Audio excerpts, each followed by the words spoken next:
આજે માધવપુર ઘેરને આંગણે જ્યાં શ્રી કૃષ્ણ રૂક્ષ્મણીના વિવાહ થયા છે એ પવિત્ર ભૂમિ ઉપર માધવપુર ઘેર કોળી સેવા સમાજ સમિતિના ઉપક્રમે અને કોળી સમાજ દ્વારા આ 45માં સમૂહ લગ્ન પ્રસંગે ખાસ કરીને આપણા આ નવયુગલો 17 છે એમને પ્રભુતામાં પગલાં મળ્યા છે।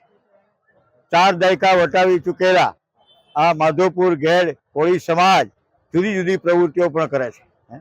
જ્યારે જ્યારે માધવપુરનો મેળો હોય ત્યારે 5 દિવસ જ્ઞાતિ જાતિના ભેદભાવ વગર એ સમૂહ ભોજન પર આવાસ અને નિવાસની પણ સગવડ ઉપલબ્ધ કરે છે।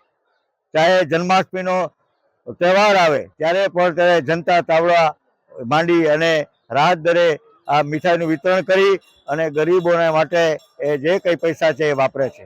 સમૂહ લગ્ન છે એ સામાજિક ક્રાંતિનો એક પગલું છે અને સમાજ છે એ પોતે સામાજિક શૈક્ષણિક રીતે વિકાસ કરે અને પોતે સમૂહ લગ્નમાં વ્યસન મુક્ત કરી અને આજે જે સંકલ્પ તમે લીધો છે કે એક એક અમે છોડ વાવશું અને એ વૃક્ષને અમે ઉછેરશું, ત્યારે આપ સૌએ ખોટા ખર્ચા બંધ કરી વ્યસનનો ત્યાગ કરી કુરિવાજો ત્યજી અને આ કામ કરવાનું છે। ત્યારે સમૂહ લગ્નના સમિતિના પ્રમુખ અમારે રમેશભાઈ કરગટિયા છે અને જેની સતત પ્રેરણા છે એવા આપણા માળિયા માંગરોળ વિસ્તારના ધારાસભ્ય શ્રી ભગવાનજીભાઈ કરગટિયાની આ પ્રેરણા પણ એટલી જ મહત્વની છે।